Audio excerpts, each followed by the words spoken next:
Hey guys, welcome back. In today's walkthrough, I'm going to show you how I took this picture of an Audi R8 that I took at a dealership and made it into this composition. So let's get started.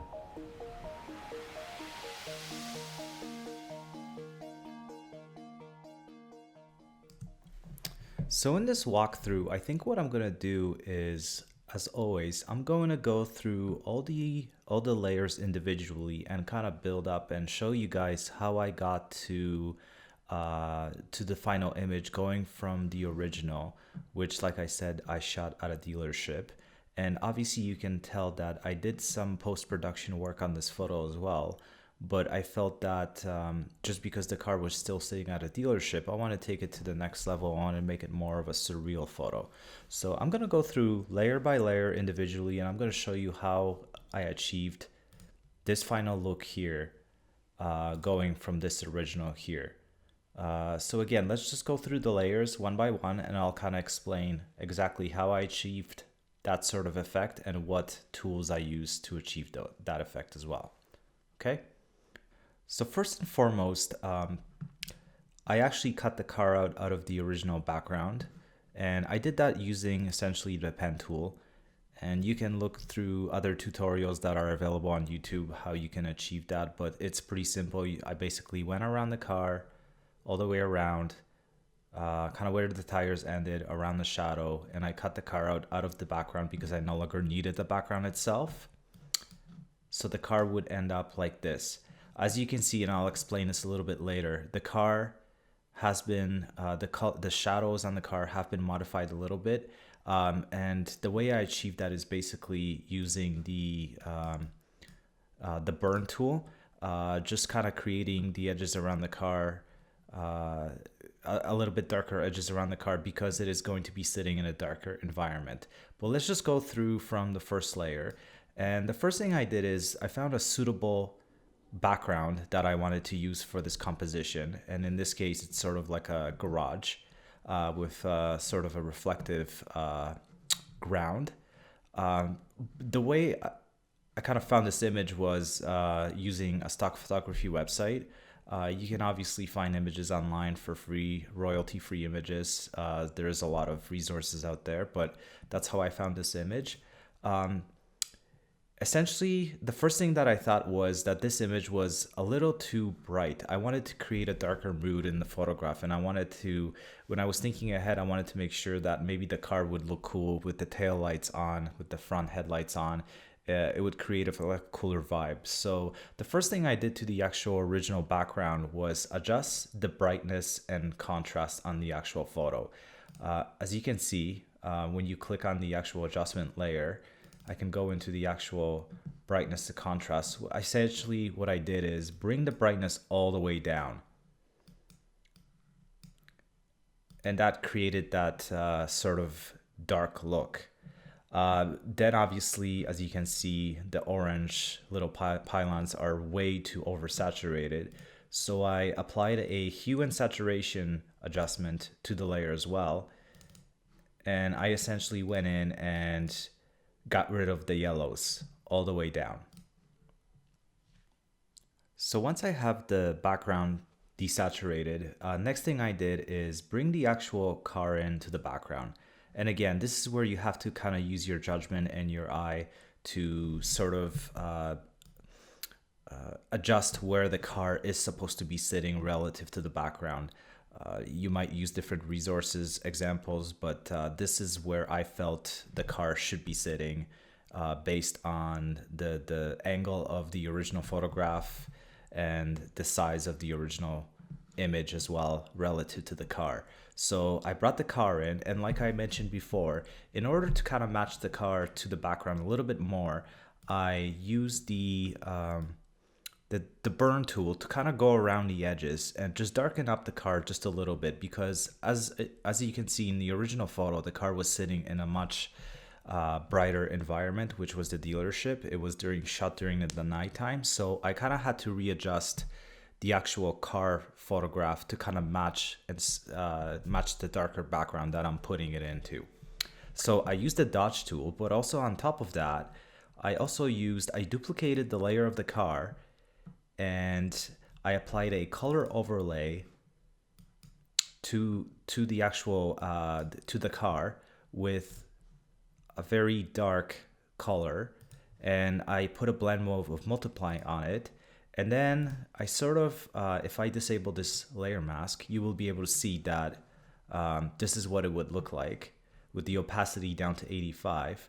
But then I started brushing it around. This way it's almost darker at the bottom of the car, and then kind of lights up over here. So where the lights are kind of hitting the car, you can see that it's a little brighter, but then at the bottom, it starts to get a little bit darker, so you can't almost see the bottom of the car. If I kind of toggle back and forth, you'll be able to see the difference. Again, it's those little touches like that that I think kind of bring the whole composition together in a much more cohesive way. Before moving on from the car, I just wanted to mention that I also had to clean up some of the unwanted reflections in the car as well. As you can see, if I go back to the original, you can sort of see on the back of the bumper some of the windows that are reflecting right on the bumper, and there's a reflection of the car here. And there also the windshield itself, like you can see through it, and you can see right into the front of the dealership. So if I go back to the actual photo itself, essentially using various tools like the clone tool, the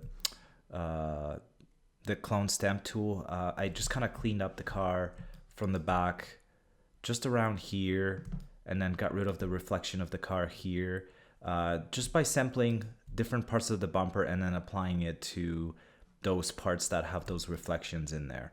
I'm not going to go into the clone stamp tool in this just because I want to, just for the sake of time, but using those tools and some other various methods, I kind of clean up those reflections. And then moving on to the windshield, it was rather a simple solution. Basically what I did is using either the pen tool or the lasso tool, I cut out the original windshield from the car, just like I'm doing here. I'm doing a really quick job to show you guys. I duplicated it onto a new layer using Command J, and then I applied a color overlay of, let's say, a black color to it.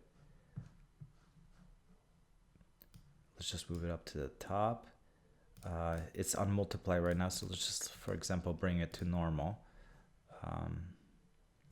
Anyways, because the actual windshield itself is semi-transparent, you can still see through it. But originally, what would happen is the shape itself would be black. So what I would do then is apply a color overlay to it, and then reduce sort of the transparency of it, so you can kind of see still through it right into the garage door. So essentially, I just cut it out from the original image, applied a color overlay of black, and then reduce the overall opacity of the actual shape itself. And then I merged it with the car layer in the end. So that's how I ended up with that. So next up, as you can see, this floor has a reflective property to it. So you should actually be able to see the reflection of the car on the actual floor. So what I did there is I added a car reflection layer. And essentially what it is, it's a duplicate of the actual car layer. If I take the car layer for an example, and then free transforming it and moving it sort of upside down here. I'm just gonna delete the original car reflection, just kind of show you guys how I went about this. So let's just move it up a little bit more. Take the deleting the layer mask. As you can see, this is what it looks like right now. But what you want to do is apply a layer mask to it, and then using the this tool here, going from black to white, you kind of want to feather it out so it's obviously not showing the entire car. It kind of fades away as you get to the bottom. What you can also do, because maybe the image or the reflection in the floor sometimes may not be as crisp, so you can also apply a Gaussian blur to it. If I just hit this, delete this layer, I'll show you guys the actual reflection that I came up with. I didn't actually do any of that, but what I did do is apply a brightness and contrast adjustment layer to it because I felt the reflection itself was a little too bit bright. So I just applied the brightness contrast adjustment to it, and I made sure that it's an actual clipping mask on this layer. This way it doesn't affect everything else below that layer. So that's the reflection itself. And then just to add a little bit more of a cool vibe to the photo, I decided to draw my own sort of fog effect in front of the car. And the way to do this is using the brush tool, changing the various properties. And I actually have one of my tutorials on my channel is dedicated strictly to drawing fog, smoke, dust effects. So you guys can look at that, kind of see how you can achieve this effect. But essentially that's what it is. So once we're finished with the fog effect, I still felt that the image needed to be a little bit darker, have a little bit more contrast. So what I did then is I added a curves layer that would affect everything with the car and the background, as you can see. I just went into the curves and started playing around with the actual anchor points on here and just kind of adjusted it. So again, the photo itself is a little darker and has a little bit more contrast. Then I added a color balance layer because I felt that the photo itself was a little bit too, it didn't have enough color, especially the background, because I did desaturated all the way. I didn't feel like it had enough bluish tones to it. So I went into the color balance and I sort of adjusted some of the properties in here, the midtones, a bit of the shadows and the highlights. And again, it's very subjective the way you do it, but I just felt like the photo needed to have a little bit more blue into it. So I went into the color balance and I adjusted those properties in there. And then I added a color lookup layer. And then I selected one of the available LUTs that I had on my computer. And I think Action Scripter, for an example, has a great tutorial on his channel where he explains how you can get free LUTs and how you can download them and how you can apply them to your photographs as well. So I'm not going to go into detail on that, but I sort of selected one of the LUTs that I felt was applicable to the effect that I'm going for. So as you can see, the photo is starting to take nice shape here. So I brought down the brightness of the overall photograph. I made the car a lot darker. I added a bit of a fog effect to it. So essentially we end up with a very dark photo. And in this case scenario, I wanted to make sure that maybe the car looked a little bit more vibrant. And by doing that, I wanted to add actual glowing taillights to it. So in this case scenario, what I did is I went on Google and I just looked at 2017 Audi R8 taillights. And using that as a reference, I went in and drew my own taillights based on what I saw on Google. Kind of almost traced them using the pen tool or whatever tool you like using to draw various shapes in Photoshop. And in order to achieve the effect of a glowing taillight, I applied several different effects to it, starting with a color overlay. I chose a specific color. Then I went in and chose a inner glow with these appropriate settings. Again, it's very subjective as to how you go about achieving this effect, but this is how I went about it. I chose a specific color, I chose a different blend mode of hard light, and then I chose some of the properties that you can see here. And then I went in and added an outer glow to the taillights. So as you can see, it does make a big difference. There's always some sort of a glow when you see a taillight at nighttime. So I added an outer glow with a different blend mode of lighten, reduced the opacity a little bit, made it a red color. And as you can see, it does make a huge difference in my opinion. The inner glow itself does make a difference as well. So with those three effects on the actual shape, as you can see, it does look pretty cool. So I made a left taillight, and then essentially what I did is duplicated the left taillight and then horizontally flipped it and put it on the right hand side. So those are the two taillights that I made. And on top of that, I also gave them a bit of a sort of like a glare coming from the taillights. Essentially, I did this by drawing a circular shape. I gave it a red color. I rasterized the shape.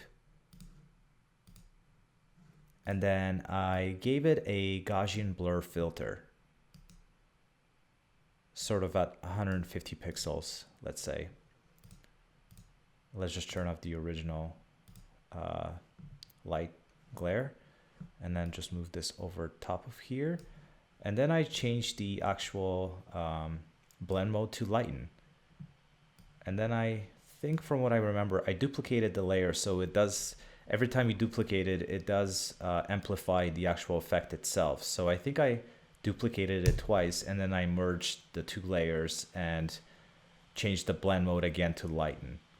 But essentially that's how I went about creating the light glare that you see in the final photograph. And I think it does add that cool effect to it that I was going after. Moving on, because the taillights are on, I wanted to create a reflection in the floor, because there seems to be quite a lot of reflections in the floor again, so it would just make sense to have the reflection of the taillights coming off in the floor as well. So what I did is, I can show you, this is the light glare from the taillights, and then the light reflection in the actual floor is using the exact same techniques that I used for the taillights, except I just used a different screen mode, and I reduced the opacity to 60%. So I used the blend mode of screen, reduced the opacity to about 60%. And that's how I came about this effect. It's just kind of a bit of a reflection in the ground, just to kind of show that the taillights are on, makes it a little bit more believable. And then what I did with the license plate, again, using the exact same effect, but just a different color, I applied a sort of like a glow coming from the license plate lights, just to kind of, again, make the picture a little bit more dynamic. And again, it's using the exact same effect that I used for the taillights glow and the reflection in the floor. And then I used a similar effect that I did for the reflection of the taillights for the reflection of the actual license plate.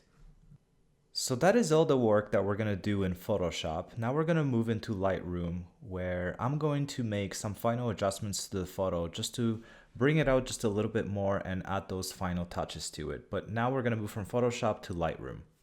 So here we are in Lightroom, and here I'm just going to make some simple adjustments in the basic menu and some other minor adjustments as well. So I'm going to start off by just giving this photo a little bit more contrast. So from what I remember, I think I adjusted it to +5 for the contrast, just a little bit. And then I feel that the photo is a little bit dull in sort of the whites. So I wanted to bring out the whites a little bit. So I bumped those up to about 45. And then I wanted to bring out the clarity just a little bit, just to give the photo a little bit more contrast. And I brought it up to about 25. And then moving on, I wanted to sharpen the photo a little bit. So I usually bring it up to about 70, and I countered that by reducing the noise from the sharpening by bringing that up to about 40. Again, this is very subjective, but this is what I usually do, again, depending on the noise level of the photograph. But for this instance, that's what I used in the settings. And then last but not least, I went under the post crop vignetting, and I applied a very slight vignette to the photo just to darken it up around the edges just a little bit. So I went about -15.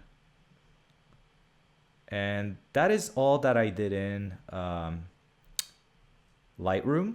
As you can see, this is the final product. I'm pretty happy with it. I hope you guys like it too. Thanks for watching this video. Don't forget to subscribe if you haven't already. And again, I'm looking forward to making more very cool content in the future for you guys to see.